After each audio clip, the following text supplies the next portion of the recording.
Hi friends, എല്ലാവർക്കും ഷാനി വ്ളോഗിൻ്റെ പുതിയ വീഡിയോയിലേക്ക് സ്വാഗതം. ഇന്നത്തെ വീഡിയോ നമ്മൾ ബിഗോണിയ ചെടിയുടെ എങ്ങനെ നമുക്ക് കെയർ ചെയ്യാം, അതേപോലെ തൈകൾ ഏതൊക്കെ രീതിയിൽ നമുക്ക് ബിഗോണിയ ചെടികൾ വളർത്തിയെടുക്കാം, വളപ്രയോഗമൊക്കെയാണ് നമ്മൾ വീഡിയോയിലൂടെ സംസാരിക്കുന്നത്. ബിഗോണിയ ചെടികൾ നമുക്ക് രണ്ട് വിധത്തിൽ നമ്മൾ തൈകൾ വളർത്തിയെടുക്കാറുണ്ട്. ഒന്ന് നമ്മളെ ലീഫ് പ്രൊപ്പഗേഷനും, അതുകൂടാതെ നമ്മൾ ഇതിൻ്റെ ചുവട്ടിലുള്ള തൈകൾ സെപ്പറേറ്റ് ചെയ്ത് നട്ടിട്ടുമാണ് രണ്ട് രീതിയിൽ നമ്മൾ പ്രൊപ്പഗേഷൻ നടത്താറ്.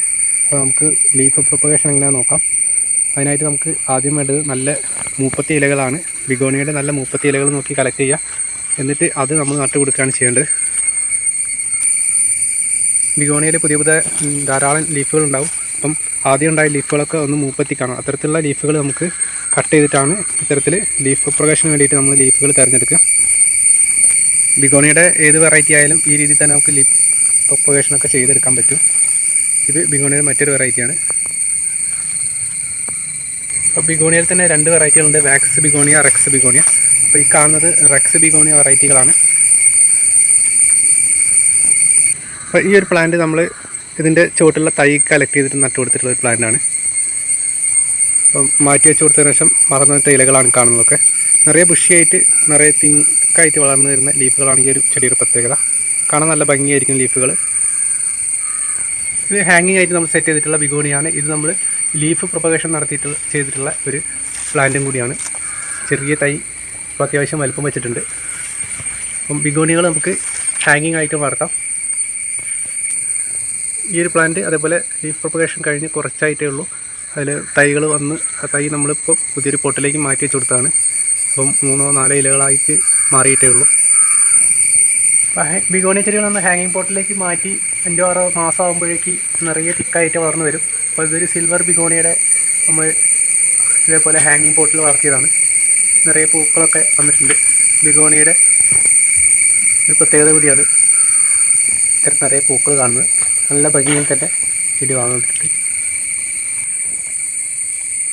അപ്പോൾ നമ്മൾ കോക്കോപീറ്റ് മണ്ണാണ് ഈ ചെടി നടാൻ വേണ്ടി എടുത്തിട്ടുള്ളത്. അപ്പോൾ ഈ ഒരു മണ്ണിലേക്ക് ചാണകപ്പൊടി മണ്ണും ആണ് മിക്സ് ചെയ്തിട്ടുള്ളത്. നമുക്ക് ചകിരിത്തൊണ്ട് ചെറിയ കഷ്ണമായി മുറിച്ചിട്ടോ അല്ലെങ്കിൽ ചകിരിച്ചോറ് വാങ്ങാൻ കിട്ടും, അത് നമുക്ക് മിക്സ് ചെയ്തിട്ട് നമുക്ക് ഈ ഒരു പോട്ടിംഗ് മിക്സ് ഉണ്ടാക്കാം. എന്നിട്ട് അതിലേക്ക് നമ്മൾ ഈ ഇലകൾ നമ്മൾ കളക്ട് ചെയ്തിട്ടുള്ള ഇലകൾ ഇതേപോലെ ഒന്ന് ഇറക്കി വെച്ച് കൊടുക്കുക. ഈ ഒരു ഭാഗം കുറച്ച് മണ്ണാവുന്ന രീതിയിൽ ഇങ്ങനെ വെച്ച് കൊടുത്താൽ മതി. അപ്പോൾ എല്ലാ ഇലകളും നമ്മൾ ഈ ഒരു പോട്ടിൽ തന്നെ വെച്ച് കൊടുക്കുകയാണ്.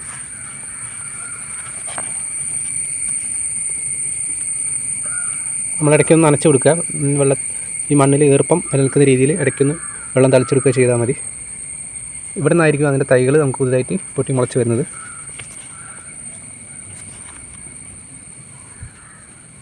ഇത്രയേ ഉള്ളൂ നമ്മളെ ബിഗോണിയ ലീഫ് തൈകളാക്കി എടുക്കാൻ വേണ്ടി നമുക്ക് ചെയ്യാനുള്ളൂ. ഇത് ഏകദേശം 2-3 മാസം എടുക്കും നമുക്ക് ഈ ഒരു തൈ ഒന്ന് റെഡിയായി കിട്ടാൻ വേണ്ടിയിട്ട്.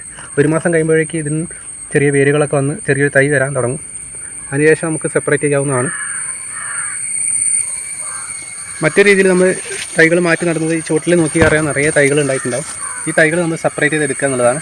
സെപ്പറേറ്റ് ചെയ്തെടുത്തതിന് ശേഷം പുതിയ ചട്ടിയിലേക്ക് വെച്ച് കൊടുത്താൽ പെട്ടെന്ന് തന്നെ വളർന്നു കിട്ടും. ഇവിടെ കാണാം തൈകൾ, നമുക്ക് കുറേ ചെറിയ തൈകൾ. ഇത് മാറ്റി നട്ടു കൊടുത്താലും ഈ ബിഗോണിയ നമുക്ക് തൈകളാക്കി എടുക്കാൻ പറ്റുന്നതാണ്. അപ്പോൾ ഇത്രയൊക്കെയുള്ള ബിഗോണിയുടെ കെയറിങ്. നമുക്ക് വേനൽക്കാലമൊക്കെ ആകുമ്പോൾ ചെടി നല്ല രീതിയിലൊന്ന് നനച്ചു കൊടുക്കുക. മഴക്കാലത്ത് നമ്മൾ നനയ്ക്കേണ്ട ആവശ്യമില്ല. അത്യാവശ്യം ഒരു ബ്രൈറ്റ് ലൈറ്റ് കിട്ടുന്ന സ്ഥലത്ത് വെച്ചാണെങ്കിൽ ഇലകളൊക്കെ നല്ല ഭംഗിയായിരിക്കും കാണാൻ. ഇൻഡോറായിട്ട് വളർത്താൻ അത്ര യോജിച്ചതല്ലെങ്കിലും നമുക്ക് ചെറിയൊരു രീതിയിൽ ഷെയ്ഡൊക്കെ വെളിച്ചം കിട്ടുന്ന ഭാഗത്തൊക്കെ നമുക്ക് ഈ ചെടി വളർത്തിയെടുക്കാം. ഔട്ട്ഡോർ ആകുന്നതാണ് ഏറ്റവും നല്ലത്. നല്ല ഇലകളും നല്ല ഭംഗിയുള്ള ഇലകളൊക്കെ ആയി മാറണമെങ്കിൽ നമുക്ക് ഔട്ട്ഡോർ ആയിട്ട് ഈ ചെടികൾ വളർത്തുന്നതായിരിക്കും നന്നാവുക. അപ്പോൾ വീഡിയോ അവസാനിപ്പിക്കുകയാണ്. വീഡിയോ ഇഷ്ടമായ ലൈക്ക് ചെയ്യാൻ മറക്കരുത്. മറ്റൊരു വീഡിയോ കാണുന്നവരെ എല്ലാവർക്കും ബൈ ബൈ.